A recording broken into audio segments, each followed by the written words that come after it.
Olá, tudo bem com você? Estamos estudando cada versículo do livro de Gênesis e nós vamos dar continuidade ao capítulo 2. Versículo 11. O primeiro chama-se Pison, é o que rodeia a terra de Avilar, onde há ouro. Pison, o nome do primeiro rio Pison é desconhecido em qualquer fonte extra-bíblica e mesmo na própria Bíblia esse nome não é mencionado em nenhuma outra parte. As opiniões dos eruditos que identificam esse rio com o Indo ou Ganges na Índia, com o Nilo no Egito ou com os rios da Anatólia são infundadas. Avilá, onde há ouro. Em outras passagens onde o mesmo nome próprio aparece, a referência é a tempos pós-diluvianos, portanto essas passagens não têm utilidade para localizar Avilá de Gênesis 2, versículo 11. Versículo 12 diz assim: O ouro dessa terra é bom, também se encontra lá o bidélio e a pedra de ônix. Segundo Plínio, o bidélio era a resina transparente e odorífera de uma árvore nativa da Arábia, da Índia, da Pérsia e da Babilônia, mas não se sabe se esse era o mesmo bidélio da época antediluviana. A pedra de ônix, esta deve ser uma pedra preciosa ou semi-preciosa, provavelmente de cor vermelha. As árvores antigas variam as traduções entre ônix, sardônio, sárdio e berilo. Portanto, não há certeza de que a tradução ônix seja correta. Vamos ver agora o versículo 15. Diz assim: Tomou, pois, o Senhor Deus ao homem e o colocou no jardim do Éden para o cultivar e o guardar. Havendo preparado uma habitação para o homem que criara, Deus o colocou nesse lar jardim com a ordem definida de o cultivar e o guardar. Essa ordem indica que a perfeição que a criação saiu das mãos de Deus não exclui a necessidade de cultivo, isto é, de trabalho humano. O ser humano tinha de usar as faculdades físicas e mentais para preservar o jardim no mesmo estado perfeito em que o havia recebido. O fato de o trabalho físico ser um aspecto agradável da vida na nova terra indica que o trabalho não tinha o propósito de ser uma maldição. A comissão dada a Adão de guardar o jardim talvez seja uma sugestão de que havia perigos que ameaçavam roubar-lhe esse jardim, se ele não ficasse vigilante. O verbo guardar, chamar, significa proteger, vigiar, preservar, observar e segurar firmemente. E certamente ilógico pensar que a Adão fora solicitado guardar o jardim contra ataques de animais selvagens, como alguns comentaristas têm interpretado. Não existia nenhuma inimizade na terra antes da queda, quer entre os próprios animais, quer entre o homem e o animal. O medo e a inimizade são resultados do pecado. Outro perigo bem real, no entanto, ameaçava arrebatar do homem o governo da terra e a posse do jardim. Por outro lado, guardar o jardim pode simplesmente ser sinônimo de cultivá-lo. Temos a certeza de que Deus não faz nada que afete o ser humano sem primeiro informá-lo sobre suas intenções. Isso está em Amós 3, versículo 7. Se Deus, que faz apenas o que é benéfico para o homem, julga necessário nos informar de seus propósitos, certamente ele manteve Adão informado sobre o perigo que ameaçava a terra. Versículo 16. E o Senhor Deus lhe deu esta ordem: de toda árvore do jardim comerás livremente. O mandamento relacionado nestes versos pressupõe que o homem compreendia a linguagem falada por Deus e a distinção entre comerás e não comerás. A ordem começa positivamente, dando permissão para que comesse livremente de todas as árvores do jardim, com exceção de uma. O direito de livremente desfrutar todas as outras árvores é ressaltado pela expressão idiomática intensiva, comendo, comerás. Até na proibição divina há um aspecto positivo. Versículo 17. Mas da árvore do conhecimento do bem e do mal não comerás, porque no dia em que dela comeres, certamente morrerás. O que fora dito antes torna mais precisa a limitação dessa liberdade. O homem não devia comer especificamente da árvore que tinha o nome de árvore do conhecimento do bem e do mal. É fútil especular sobre este tipo de fruto, sobre que tipo de fruto essa árvore produzia, uma vez que isso não foi revelado. A própria presença dessa árvore no jardim revelava que o homem era um agente moral livre. O serviço do homem não era forçado. Ele podia obedecer ou desobedecer, a decisão era dele. O fruto em si era inofensivo, mas a explícita ordem de Deus para que Adão e Eva não o comessem distinguia essa árvore como ponto de teste de lealdade e obediência. Como seres morais, eles tinham a lei de Deus escrita em sua consciência, mas a fim de esclarecer os princípios dessa lei, aplicando-a a uma situação específica, e assim fazer um teste justo da lealdade ao Criador, foi dada uma ordem ao homem.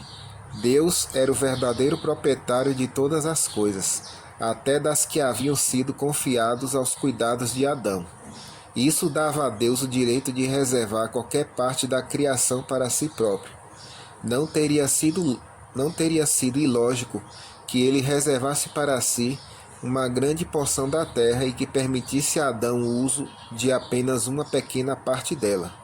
Mas não, o homem podia usar livremente tudo o que estava no jardim, exceto uma árvore. Evidentemente não havia nenhum outro propósito no ato de se abster de comer do fruto da árvore, a não ser o de dar uma prova clara de lealdade a Deus. A proibição estava acompanhada de uma severa pena pela transgressão, ou seja, a morte. Alguns pensam que as palavras usadas para descrever a penalidade exigiam sua execução no mesmo dia em que a ordem fosse violada. Estes veem uma séria discrepância entre o anúncio da penalidade e seu cumprimento.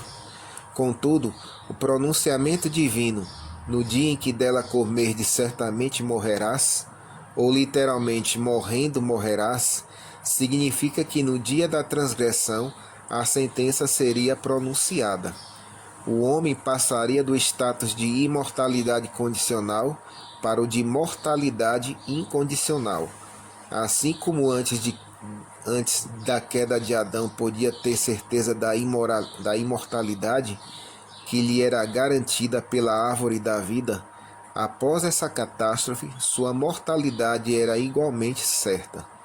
Isto é o que implica a linguagem usada, mais do que a morte física imediata.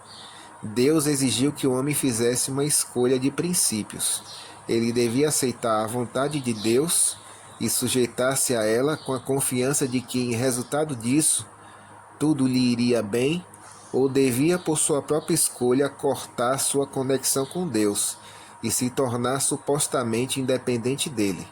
Mas a separação da fonte da vida só podia trazer inevitavelmente a morte. Os mesmos princípios ainda são válidos.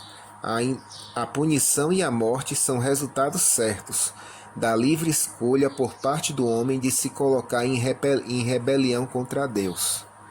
Vamos ler agora o versículo 18, que diz assim: Disse mais o Senhor Deus: não é bom que o homem esteja só.